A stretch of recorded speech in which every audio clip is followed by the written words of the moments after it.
नमस्कार, एकाक्षी MPSC मध्ये आपल्या सगळ्यांचं स्वागत आहे। आपण सरळ सेवेसाठी लेक्चर्स बघत आहोत। ठीक आहे, त्यामध्ये आपण आज काय बघणार आहोत म्हणजे आपली जी सिरीज चालू आहे त्याच्यातला जो चॅप्टर चालू आहे त्याच्यातला आज आपला शेवटचा पार्ट आहे। यापूर्वी आपण काय काय बघितले आधी ते समजून घ्या। हा जो पहिला चॅप्टर आहे आपला झालेला आहे 13 पार्ट्स मध्ये। हा दुसरा चॅप्टर 4 पार्ट्स मध्ये कंप्लीट आहे।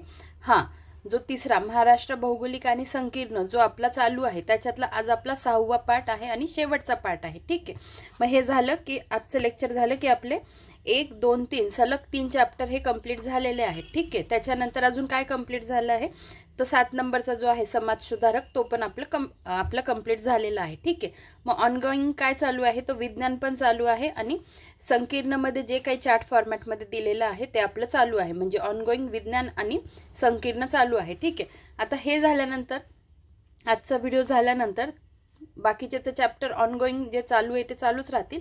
सोबत मी कंटिन्यू कोणता करेल पुढचा चॅप्टर लगेच भारत भौगोलिक व संकीर्ण। ठीक आहे, यासाठी मी सोर्स म्हणून काय वापरत आहे तर आदरणीय राजेश भराटे सरांचं हे सरळ सेवेसाठी जे पुस्तक आहे ते वापरत आहे। ठीक आहे, तर बघा आपण आजच्या लेक्चरला स्टार्ट करूया। तर आजचा पहिला प्रश्न आहे, उल्कापाताच्या जमिनीवर आपटण्यामुळे प्रचंड खड्डे निर्माण होतात। महाराष्ट्रातील डॅश डॅश हे सरोवर त्याचे उत्तम उदाहरण आहे तर लोणार सरोवर जे बुलढाण्यामध्ये आहे। चांदोली धरणाच्या जलाशयाचे नाव काय आहे तर वसंत सागर। महाराष्ट्राच्या ईशान्येस कोणत्या डोंगर रांगा आहेत तर दरकेसा टेकड्या। ठीक आहे, पुढे महाराष्ट्रात 1 मे 1960 रोजी किती जिल्हे होते तर 26 जिल्हे होते आणि त्याच्यानंतर 10 वाढले आणि ते कशा पद्धतीने वाढले, कधी वाढले, त्यांच्या तारखा, कशातून कोणत्या जिल्हा निर्माण झाला हे सगळं तुम्हाला माहिती पाहिजे। आणि किती झाले 36 जिल्हे झालेत। महाराष्ट्रात सर्वात मोठा प्रशासकीय विभाग कोणता तर छत्रपती संभाजीनगर। नकाशात पर्वतीय प्रदेश दर्शविण्यासाठी कोणता रंग वापरतात तर तपकिरी रंग। महाराष्ट्रातील प्रमुख हातमाग वस्त्रोद्योग केंद्र कोणते तर इचलकरंजी जे कोल्हापूरमध्ये आहे। महाराष्ट्रात डॅश डॅश प्रशासकीय विभाग आहेत तर 6 आहेत। महाराष्ट्रातील पेंच राष्ट्रीय उद्यान कोठे आहे नागपूर येथे। काझीरंगा राष्ट्रीय उद्यान कोठे आहे आसाममध्ये। जीवरेखा सिंचन प्रकल्प कोणत्या जिल्ह्यात आहे तर जालनामध्ये आहे। ठीक आहे, जालनामध्ये आहे। हे छत्तीसगड त्याच्याशी रिलेटेड नाहीये, खालच्या प्रश्नाशी रिलेटेड आहे। जीवरेखा सिंचन प्रकल्प जालना जिल्ह्यात आहे। ठीक आहे, दक्षिण पूर्व मध्य रेल्वे या रेल्वे विभागाचे मुख्यालय कोठे आहे तर बिलासपूर जे कुठे आहे छत्तीसगडमध्ये आहे। पुढे बघा, वुलर हे गोड्या पाण्याचे सरोवर कोणत्या राज्यात आहे तर जम्मू काश्मीरमध्ये। कोणते शहर 2 राज्यांची व एका केंद्रशासित प्रदेशाची राजधानी आहे तर चंदीगड। 2 राज्य कोणते तर पंजाब हरियाणा आणि UT कोणतं तर चंदीगड UT। नागपूर मेट्रोसाठी रेल्वे कोचेसचे डबे कोणत्या देशाच्या सहाय्याने उत्पादन केले जाणार आहे तर चीनच्या। नागपूर मेट्रोसाठी रेल्वे कोचेसचे डबे कोणत्या देशाच्या सहाय्याने उत्पादन केले जात आहेत तर चीन। पुढे बघा, मोसमी वारे विषुववृत्त ओलांडताना पृथ्वीच्या स्वांग परिभ्रमणामुळे उत्तर गोलार्धात आपल्या उजव्या बाजूला वळतात म्हणून त्यांना काय म्हणतात नैऋत्य मोसमी वारे म्हणतात। पुढे बघा, जालना शहरातून वाहणारी कुंडलिका नदी कोणत्या नदीची उपनदी आहे तर गोदावरीची। आता आपल्याला कुंडलिका नदी बघायची आहे का बघायची आहे कारण कोकणामध्ये पण एक नदी आहे आणि गोदावरीची उपनदी आहे, ती पण एक उपनदी आहे। आपण आधी कोणती बघून घेऊ, जी गोदावरीची उपनदी आहे ती बघून घेऊ। ठीक आहे, कुंडलिका नदी हे बघा, ही आहे, दिसते तुम्हाला, ही आहे कुंडलिका नदी। आता त्यांनी प्रश्न काय विचारला आहे, जालना शहरातून वाहणारी कुंडलिका नदी कोणत्या नदीची उपनदी आहे तर गोदावरीची आहे। आता हे बघा, ही आहे कुंडलिका नदी आणि हे कोणतं आहे तर हा जिल्हा आहे, हा बीड आहे। ठीक आहे, आणि हा इकडे जो आहे ना हा इकडे जालना जिल्हा आहे। आणि त्यांनी जालनामधूनच म्हटलंय वाहते, पण आता ठीक आहे दिलंय त्यांनी तर वाहत असेल, पण इथे आता आपल्याला बीडमध्ये कुंडलिका नदी दिसते। ठीक आहे, एकदा तुम्हाला मी जिल्हे पण दाखवते।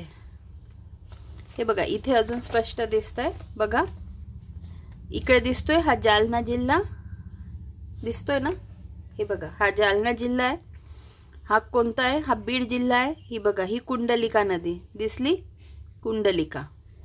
ही एक नदी तुम्हाला दाखवायची आणि दुसरी जी कोकणातली नदी आहे ती पण आपण बघून घेऊया। बघा हे बघा, कोकणामधली जी कुंडलिका नदी आहे तिच्याविषयी आपण थोडी माहिती वाचून घेऊया। आधी तुम्हाला तिचं मी स्थान दाखवून देते। म्हणजे हे बघा दिसतीये इथे, हा जो कोकणातील नद्यांचा मॅप आहे तर त्याच्यात बघा कुंडलिका नदी, रोह्याची खाडी आहे तिथे। हा कुंडलिका नदी बघा,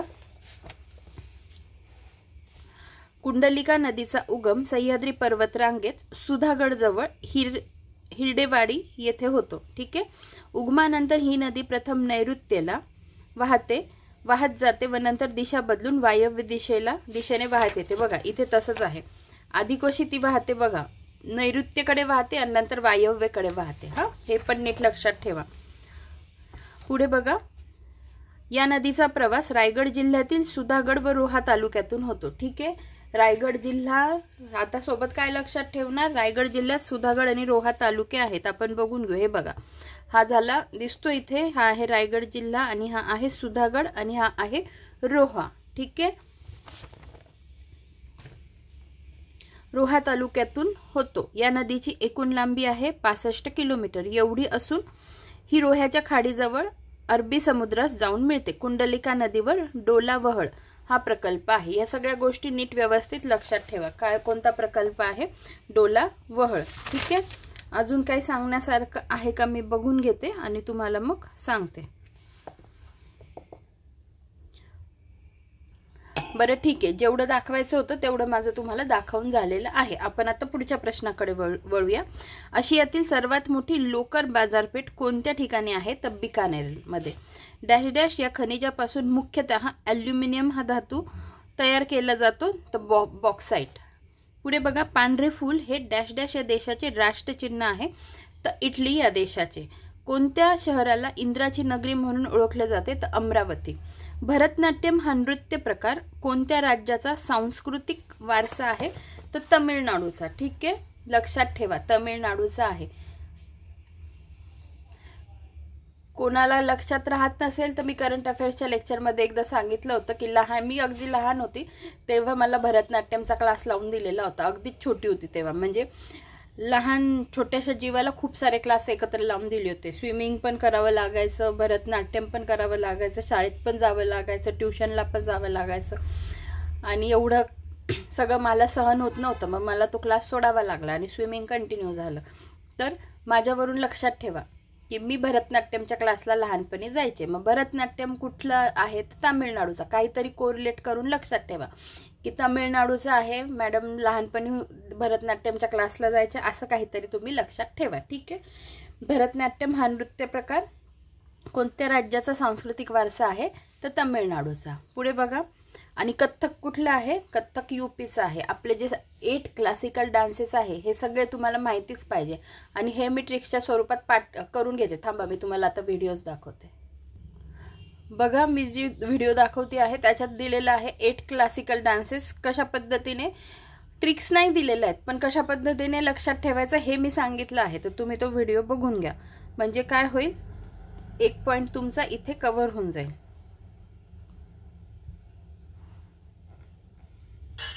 नमस्कार, आज आपण भारतातले 8 क्लासिकल डान्सेस बघणार आहोत। तर आपण ते स्टेट वाईज बघूया म्हणजे लक्षात राहतात। उत्तर प्रदेश म्हणजे नॉर्थचं राज्य घ्यायचं, उत्तर प्रदेशचं आहे कथ्थक। त्यानंतर नॉर्थ ईस्टला शिफ्ट व्हायचं, तिथले 2 राज्य लक्षात ठेवायचे।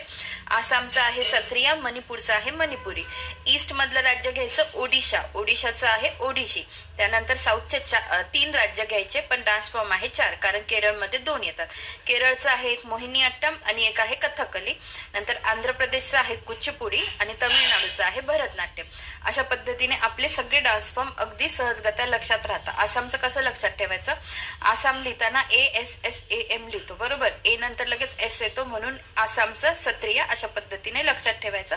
केरळचे 2 लक्षात ठेवायचे। ठीक आहे, धन्यवाद। ठीक आहे, आला होता विषय म्हणून तुम्हाला ते दाखवून दिला। आता आपण पुढच्या प्रश्नाकडे वळूया आपल्या। बघा, भारतातील पहिली रेल्वे 1853 साली कोणत्या मार्गाने धावली, तर मुंबई ठाणे। भारताचे राष्ट्रीय अभिलेखागार डॅश डॅश येथे आहे तर नवी दिल्ली येथे. मूळ रेखावृत्त कोणत्या देशातून जाते तर इंग्लंडमधून जाते. मीनाक्षी मंदिर भारतातील कोणत्या राज्यात आहे तामिळनाडूमध्ये. धाराशिव जिल्ह्यात डॅश डॅश येथे जैन मुनी शांतीसागर यांची समाधी आहे तर कुंथलगिरी या ठिकाणी. ठीक आहे, धाराशिव मधल्या कुंथलगिरी येथे जैन मुनी शांतीसागर यांची समाधी आहे. डोकलाम वात कोणत्या 2 देशांमध्ये आहे तर भारत आणि चीन. महाराष्ट्र राज्याची स्थापना कधी झाली 1 मे 1960. दीक्षाभूमी हे तीर्थस्थान कोणत्या शहरात आहे नागपूर. कादवा नदी कोणत्या नदीची उपनदी आहे गोदावरीची. मांगेली धबधबा सिंधुदुर्ग जिल्ह्याच्या कोणत्या तालुक्यात आहे तर दोडामार्ग. दोडामार्ग आपण लगेच बघून घेऊया दोडामार्ग कुठे आहे, म्हणजे एक एक तालुके आपल्या नजरेखालून जातात. बघा, हा आहे सिंधुदुर्ग आणि सिंधुदुर्ग मधला हा जो आहे हा दोडामार्ग. ठीक आहे, पुढे बघा. भारतीय पठारावरील कोणती नदी पश्चिम वाहिनी आहे तर नर्मदा नदी.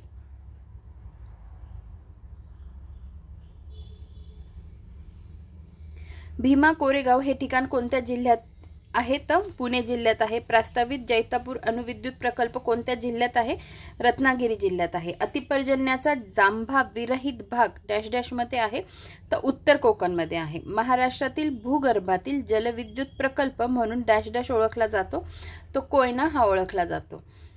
नॅशनल एड्स रिसर्च इन्स्टिट्यूट नारी कोठे आहे भोसरी पुणे येथे.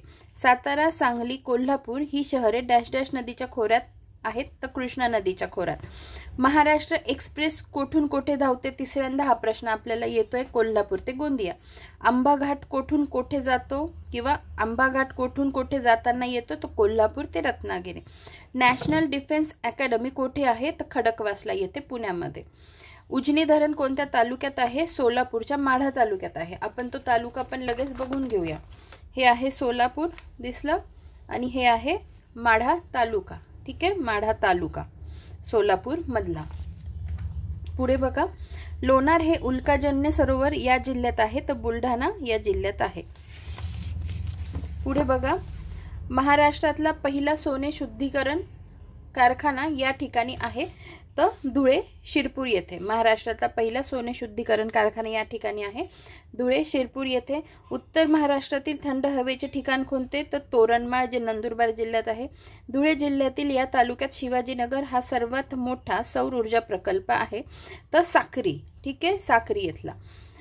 आता हे तालुके मी तुम्हाला दाखवत नाहीये कारण आपल्या आधीच्या व्हिडिओमध्ये नंदुरबार आणि धुळे याच्यातले जे तालुका आहेत ते तुम्हाला खूप वेळा दाखवून झालेले आहेत. ठीक आहे, म्हणून ज्या गोष्टी रिपीट होत आहेत त्या मी पुन्हा रिपीट करत नाहीये कारण आपली लेंथ वाढून जाते. मग आता व्यवस्थित आपण ऑलरेडी बघितलेले आहे. कोणते हा प्रश्न पुन्हा वाचते. धुळे जिल्ह्यातील या तालुक्यात शिवाजीनगर हा सर्वात मोठा सौर ऊर्जा प्रकल्प आहे तर साक्री. कोणते नगर किंवा शहर धुळे जिल्ह्यात नाही तर इथे ऑप्शन इथे काय आहे शहादा. शहादा हे धुळे जिल्ह्यात नाही तर शहादा कुठे आहे मग नंदुरबार मध्ये आहे. ठीक आहे, पुढे बघा एकदा बघून घ्या पुन्हा धुळे आणि नंदुरबार मधले तालुके. हे बघा, हा आहे धुळे, हा आहे नंदुरबार. हा नंदुरबार मधले बघा अक्कलकुवा, धडगाव, अकराणी, तळोदे, शहादा, नंदुरबार आणि नवापूर. आणि धुळ्याचे बघा शिरपूर, शिंदखेडा, धुळे आणि साक्री. ठीक आहे, अशा गोष्टी या सगळ्या लक्षात ठेवत चला. पुढे बघा, धुळे जिल्ह्यातून कोणता राष्ट्रीय महामार्ग जातो तर राष्ट्रीय महामार्ग क्रमांक 6 जो आहे तो धुळे जिल्ह्यातून जातो. महाराष्ट्र पठाराची निर्मिती कशामुळे झाली तर भ्रंशमूलक उद्रेकामुळे झालेली. नागपूर जिल्ह्यात कोराडी, खापरखेडा येथे कोणते विद्युत केंद्र आहे तर औष्णिक विद्युत केंद्र आहे. त्र्यंबकेश्वर हे कोणत्या नदीचे उगमस्थान आहे तर गोदावरी नदीचे. मुळा, मुठा, घोड, नीरा, सीना, इंद्रायणी, कुकडी व कर्हा या कोणत्या नदीच्या उपनद्या आहेत तर भीमा नदीच्या उपनद्या आहेत. सातपुडा पर्वतातील प्रमुख नदी कोणती तर तापी. पुढे बघा, भारतात एकूण डॅश डॅश राज्ये आहेत पैकी महाराष्ट्र राज्यात एकूण डॅश डॅश जिल्हे आहेत तर भारतात एकूण 28 राज्य आहेत आणि महाराष्ट्रात एकूण 36 जिल्हे आहेत. ठीक आहे, विपश्यना रिसर्च इन्स्टिट्यूट कोणत्या ठिकाणी आहे तर इगतपुरीमध्ये नाशिक जिल्ह्यात. नाशिक येथे पुढील कुंभमेळा कोणत्या वर्षी आहे तर 2027ला. कोणत्या नदीच्या खोऱ्यात संतांची भूमी म्हणून संबोधले जाते तर गोदावरी नदीच्या खोऱ्यात. नाशिक जिल्ह्यातून वाहणारी नदी नाही कोणती तर वैनगंगा. ठीक आहे. NH3 नॅशनल हायवे नंबर 3 हा राष्ट्रीय महामार्ग कोणत्या 2 शहरांना जोडतो तर मुंबई आग्रा. पुढे बघा, नाशिक जिल्ह्यात एकूण किती तालुके आहेत तर 15 तालुके आहेत. तर 15 तालुके असणारे इतर अजून कोणते तर लक्षात ठेवा, चंद्रपूर, रायगड, नाशिक, जळगाव. पुढे बघा, वाशिम जिल्ह्याची समुद्र सपाटीपासूनची सरासरी उंची किती आहे तर 450 मीटर आहे. पालघर जिल्ह्यात डॅश डॅश या ठिकाणी परदेशी मालाची होळी करण्यात आली तर सातपाटी या भागात. महाराष्ट्रात सर्वाधिक कापसाचे क्षेत्र कोणत्या विभागात आहे तर विदर्भामध्ये. महाराष्ट्रात सिंहस्थ कुंभमेळा कोणत्या ठिकाणी भरतो तर नाशिकमध्ये. महाराष्ट्रात सर्वाधिक जंगल क्षेत्र कोणत्या जिल्ह्यात आढळते तर गडचिरोली जिल्ह्यात. कोणत्या पर्वत रांगेत चिखलदरा हे थंड हवेचे ठिकाण आहे तर सातपुडा पर्वत रांगेत. पुढे बघा, दाभोसा धबधबा हा पालघर जिल्ह्यातील कोणत्या तालुक्यात आहे तर जव्हार. ठीक आहे. पालघर जिल्ह्यातील जव्हार तालुक्यात दाभोसा धबधबा आहे. पालघर जिल्ह्यात रिलायन्स औष्णिक प्रकल्प कोणत्या तालुक्यात आहे तर डहाणूमध्ये. ठीक आहे. लोणावळा खंडाळा ही थंड हवामानाची ठिकाणे कोणत्या जिल्ह्यात आहे तर पुण्यामध्ये आहे. परळी वैजनाथ हे ज्योतिर्लिंग कोणत्या जिल्ह्यात आहे तर बीडमध्ये आहे. महाराष्ट्रातील सर्वात मोठी नदी कोणती तर गोदावरी. बल्लारपूर हे डॅश डॅश नदीच्या खोऱ्यात महत्त्वाचे कोळसा क्षेत्र आहे तर वर्धा नदीच्या खोऱ्यात. महाराष्ट्रात आर्थिकदृष्ट्या महत्त्वाची वने कोणती तर पानझडी. कोणते तळे चंद्रपूर जिल्ह्यात नाही तर नवेगाव. पुढे बघा, आगा खान पॅलेस येथे कस्तुरबांचा मृत्यू झाला. हा आगा खान पॅलेस महाराष्ट्रात डॅश डॅश येथे आहे तो पुण्यामध्ये. मुंबई हाय हे नाव कोणत्या खनिज उत्पादनाशी निगडित आहे तर पेट्रोलियमशी. महाराष्ट्रातील अवर्षण प्रवण स्थिती पाहता सामाजिक वनीकरणाच्या दृष्टिकोनातून महत्त्वपूर्ण असलेले फळझाड बोर. धरमतरची खाडी कोणत्या जिल्ह्यात आहे रायगडमध्ये. महाराष्ट्रात डॅश डॅश येथे विमानांचा कारखाना आहे तो ओझरमध्ये. होट्टल मंदिर हे कोणत्या प्रकारचे वास्तुशिल्प शैली आहे हेमाडपंथी जे नांदेडमधील देगलूर तालुक्यात आहे. राष्ट्रीय युवा महोत्सव 2024 कोणत्या ठिकाणी पार पडला नाशिकमध्ये. राष्ट्रीय महामार्ग 50 NH50 हा कोणत्या 2 शहरांना जोडतो पुणे नाशिक. मुर्रा ही कोणत्या जनावराची जात आहे तर म्हशीची. नागार्जुन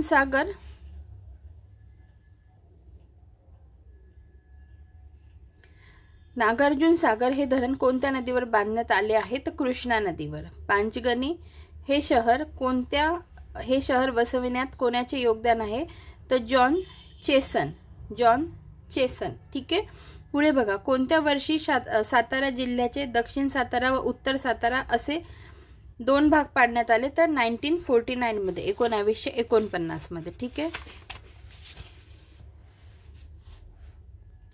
आता पुढचा प्रश्न बघा, कोणता किल्ला सह्याद्री व त्याच्या शाखा रांगेत येत नाही तर वर्धनगड किल्ला. ठीक आहे. आता वर्धनगड किल्ल्याची जर आपण माहिती बघितली आणि त्यांनी प्रश्न काय विचारलाय बघा, कोणता किल्ला सह्याद्री व त्याच्या शाखा रांगेत येत नाही म्हटलंय.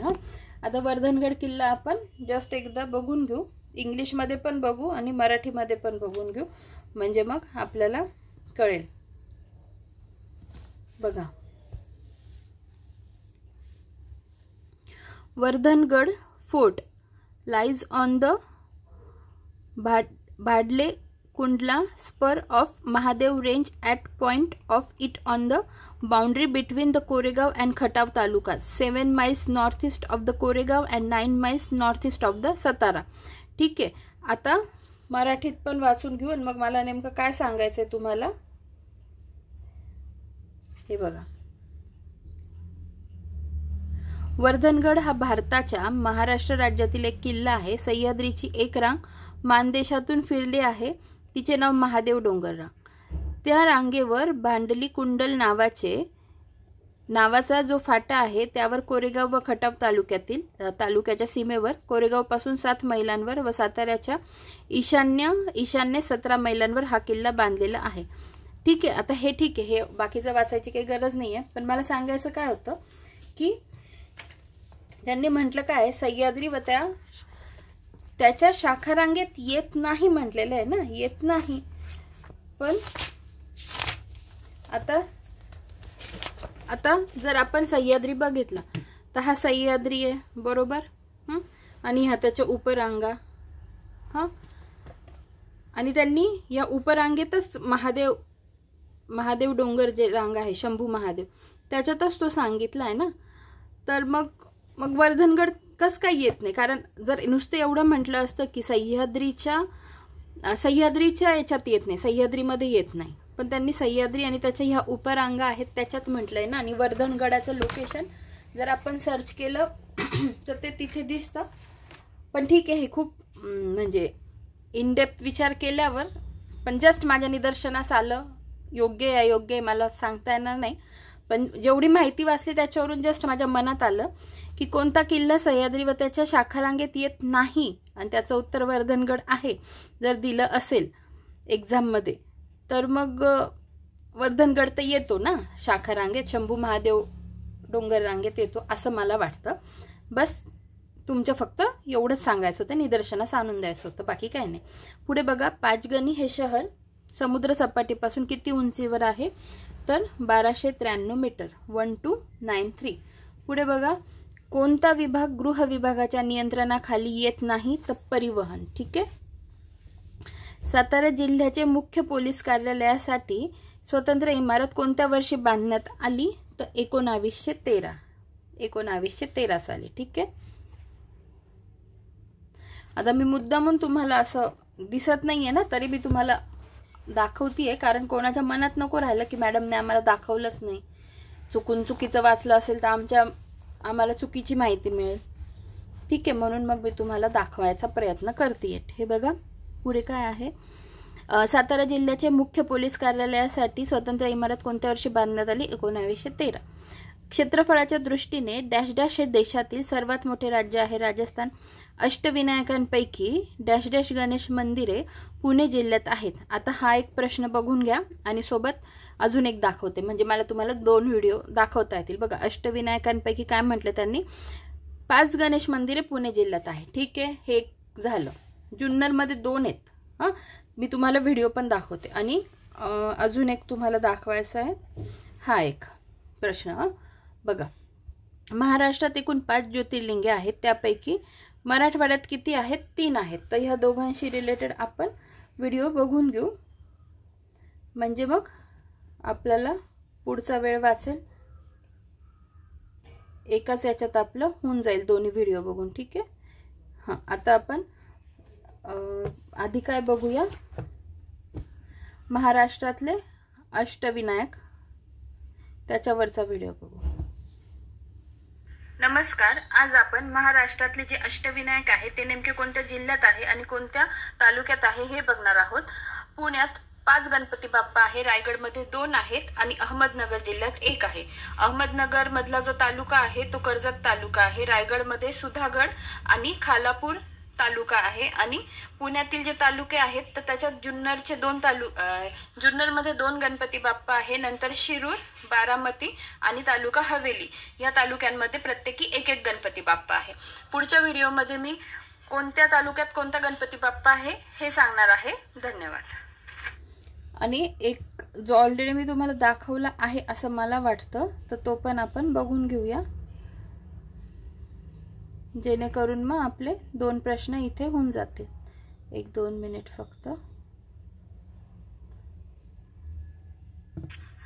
नमस्कार, आज आपण महाराष्ट्रातील जे 5 ज्योतिर्लिंग आहे ते त्या जिल्ह्यातील नेमक्यात कोणत्या तालुक्यात आहे हे आपण बघणार आहोत. म्हणजे आज मुख्यतः आपल्याला ते तालुके बघायचे आहेत. तर पुण्यातील जे भीमाशंकर आहे ते आंबेगाव तालुक्यात आहे. नाशिकमधील त्र्यंबकेश्वर हे त्र्यंबकेश्वर तालुक्यात आहे.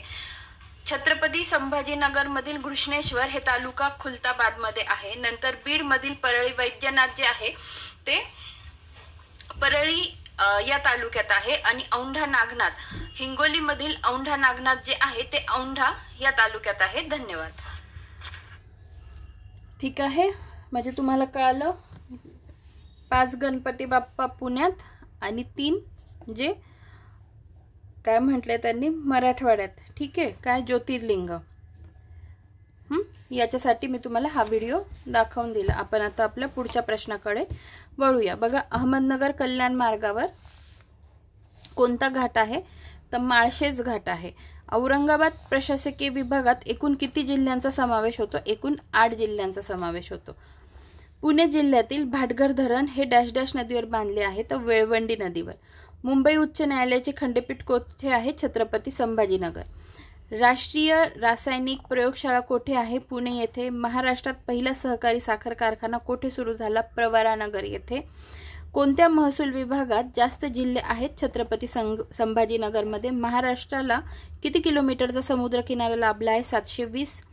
रेगूर मृदा ही कोणत्या प्रदेशात मोठ्या प्रमाणात आढळते? तर दख्खनच्या पठारी प्रदेशात। ग्रँड ट्रक मार्ग हा कोणत्या शहरांना जोडतो? तर दिल्ली कोलकाता। कोणती नदी पश्चिम वाहिनी नाही? तर कोयना नदी। कोकण रेल्वे मार्गातील सर्वात लांब बोगदा डॅश डॅश या ठिकाणी आहे? तर करबुडे। कोकण रेल्वे मार्गातील सर्वात लांब बोगदा करबुडे या ठिकाणी आहे। देहू आणि आळंदी ही नगरे या नदीच्या काठावर आहेत? तर इंद्रायणी। मयुरेश्वर हे अभयारण्य कोणत्या पक्ष्यासाठी प्रसिद्ध आहे? तर मोरासाठी। चासकमान हा प्रकल्प कोणत्या तालुक्यात आहे? तर खेड तालुक्यात। रायगड जिल्ह्यातील महानगरपालिका कोणत्या शहरात आहे? तर पनवेलमध्ये। शरीरातील सर्वात मोठी ग्रंथी कोणती? तर यकृत ग्रंथी। ठीक आहे, पुढे बघा, सुपारी संशोधन केंद्र रायगड जिल्ह्यातील कोठे आहे? तर श्रीवर्धन येथे। कोणता किल्ला रायगड जिल्ह्यामध्ये अस्तित्वात नाही? तर राजगड। राजगड कुठे आहे? पुण्यामध्ये आहे। मानवी शरीराचे सामान्य तापमान किती असते? 98.4 डिग्री फॅरेनहाइट।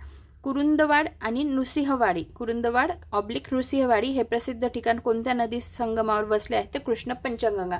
जस्ट या आधीचा जो व्हिडिओ मी अपलोड केलेला आहे त्याच्यात पण मी तुम्हाला हे शिकवलेलं आहे, डायग्राम दाखवून। गरम पाण्याचे झरे रायगड जिल्ह्यातील कोणत्या ठिकाणी आहेत? तर सव व उन्हेरे। रायगड जिल्ह्यात एकूण किती तालुके आहेत? तर 15 तालुके आहेत। कोणते झाड हे जमिनीतील पाण्याची पातळी खालवण्यासाठी कारणीभूत आहे? तर निलगिरी। महाराष्ट्राच्या समुद्र किनाऱ्याची लांबी किती? 720 किलोमीटर। साल्हेर व मुल्हेर हे किल्ले कोणत्या जिल्ह्यात आहे? नाशिक। 7 बेटांचे शहर कोणत्या शहराला म्हणतात?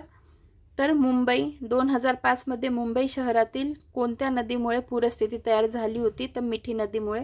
काळा घोडा उत्सव कोणत्या शहरात साजरा करण्यात येतो? तर मुंबईमध्ये। महिको या कृषी संस्थेचे संशोधन केंद्र डॅश डॅश या जिल्ह्यात आहे? तर जालनामध्ये। महिकोचा फुल फॉर्म बघून घ्या। आता त्याचं स्पेलिंग काय आहे? MAHYCO, इथे ए राहिला। Mahyco Maharashtra hybrid seeds company फुल फॉर्म। ठीक आहे, पुढे बघा, महाराष्ट्रातील डॅश डॅश या जिल्ह्यामध्ये मॅग्नीज खनिजाचे विस्तृत साठे आढळतात? तर कुठे? नागपूर गोंदियामध्ये।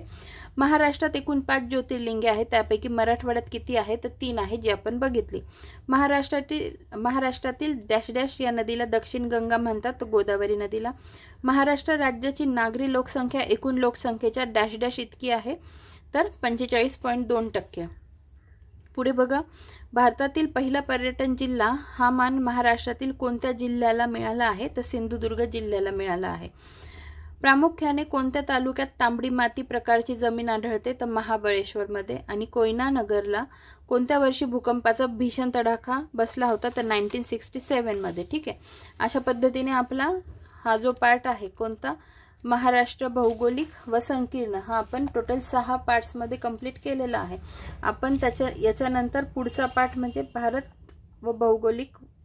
भौगोलिक व संकीर्ण हा टॉपिक स्टार्ट करणार आहोत। ठीक आहे, बरं, आपला आजचा व्हिडिओ इथेच समाप्त होतो। मला पुढे सांगायचं काय होतं तुम्हाला, की मी करंट 2025 काहीच घेतलेलं नाही आहे, जे आता सगळ्यांसाठीच उपयोगाला आहे। मग तुम्ही सरळ सेवा करा, नाही तर अजून कोणती एक्झाम करा। तर 2025चं करंट अफेअर्स मी आधी एका पुस्तकातून, संग्राम पाटील सरांचं मी पुस्तक घेतलेलं आहे, तर त्याच्यातून मी काही कंप्लीट करून घेणार आहे। नंतर माझं असं प्लॅनिंग आहे, बघू किती सक्सेसफुल होतं किती नाही। फक्त सांगून ठेवते, झालं सक्सेसफुल तर चांगलं आहे। तर जानेवारी पासूनचे जे काही करंट आहेत तर ते तुम्हाला म्हणजे ते मी स्टार्ट करणार आहे मंथ वाईज। त्याच्यात मग मी सगळंच तुमचं करून घेणार आहे। बरं, त्याचे समजा मला जमलं जर PPT तयार करायला, तर मग PPT तयार केल्या तर त्यांचे PPT मी तुम्हाला अवेलेबल करून देईल याच्यावर, टेलिग्रामवर। ठीक आहे, म्हणजे मग तुम्हाला त्याच्यातूनही अभ्यास करता येईल। झालं सक्सेसफुल तर ठीक आहे, नाही तर मग हँड रिटन नोट्सवरूनच मी जानेवारी मंथ शिकवेल.